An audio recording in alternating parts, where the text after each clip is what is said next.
hecho de que en el mundo se caminara desde la Guerra Fría a una coexistencia competitiva no implica que no existieran tensiones, incluso muy graves, hasta el punto que una de ellas, la crisis cubana de 1962, pudo provocar, en mayor grado que cualquier otro conflicto anterior, el estallido de una nueva guerra mundial.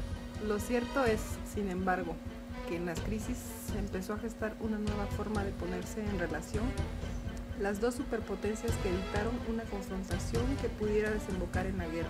Desde mediados de los 50 hasta comienzos de los 60, hubo 3 ocasiones en las que las tensiones existentes en el mundo se multiplicaron y pareció poder producirse la conflagración. De la primera, la Guerra de Suez, en 1956, se tratará más adelante, puesto que no se puede desligarse del proceso de descolonización. Las dos posteriores, la crisis de Berlín en 1958 a 1963 y la de los misiles cubanos en 1962, fueron el producto de la confrontación ideológica y al mismo tiempo de la delimitación de áreas de influencia de las dos grandes superpotencias. Como sabemos, desde el momento del bloqueo de 1948, Berlín se había convertido en permanente punto de fricción entre la URSS y los Estados Unidos. Por un lado, la capital alemana constituía el mejor testimonio de la voluntad de los occidentales de mantener una defensa decidida de la libertad y la democracia.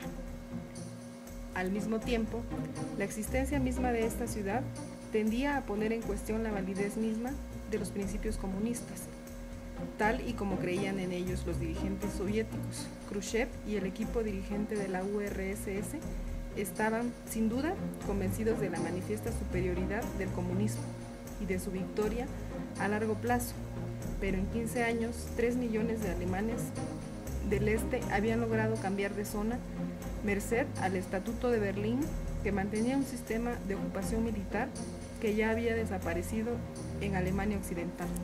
A este problema permanente en las relaciones entre las dos superpotencias, el líder soviético le dio una respuesta muy característica. En realidad, no parece haber buscado de forma coherente ni la confrontación ni la negociación, sino que se lanzó a un ejército de amenazas y de presiones que pudieron dar la sensación de lo primero para luego dejar pasar el tiempo sin tampoco llegar a una solución. En todo ello, jugó un papel muy importante la actitud de las autoridades de Alemania Oriental, que vivían de forma más angustiada la debilidad a la que la sola existencia de Berlín les condenaba. Fueron probablemente ellas las responsables de la erección del muro de Berlín, pero ni siquiera este fue una solución, y una vez pasado el primer momento de tensión mundial, la cuestión quedó sobre el tapete largos años. Kissinger afirma que en la crisis de Berlín y en la posterior de Cuba, Khrushchev dio la sensación de actuar como un maestro de ajedrez, que después de hacer una apertura brillante, se limitara a esperar que su contrincante se rindiera. En realidad, de ambas crisis, el dirigente soviético salió derrotado, o por lo menos no victorioso. Cualquier interpretación con un mínimo de imparcialidad debe admitir que deterioró su prestigio mundial. La cuestión de Berlín fue replanteada en noviembre de 1958, cuando Khrushchev asumió la tesis defendida por la Alemania del Este, denunciando el estatuto de ocupación cuatripartita de la ciudad. Para el dirigente del PSUS, Berlín debía quedar incorporado a la Alemania del Este o internacionalizado bajo la responsabilidad de las Naciones Unidas. Pero lo grave de esta declaración soviética no residió en la defensa de esta tesis, sino en el hecho de que se daba a las potencias occidentales un plazo de 6 meses para aceptar esta propuesta.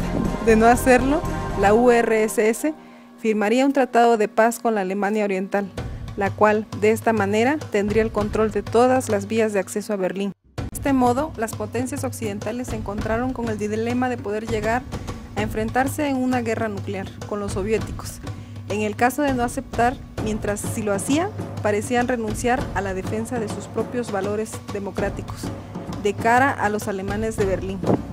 Muy pronto se descubrió que la contrapropuesta occidental de tratar de resolver globalmente el problema de Alemania tampoco proporcionaba ninguna vía de salida al conflicto.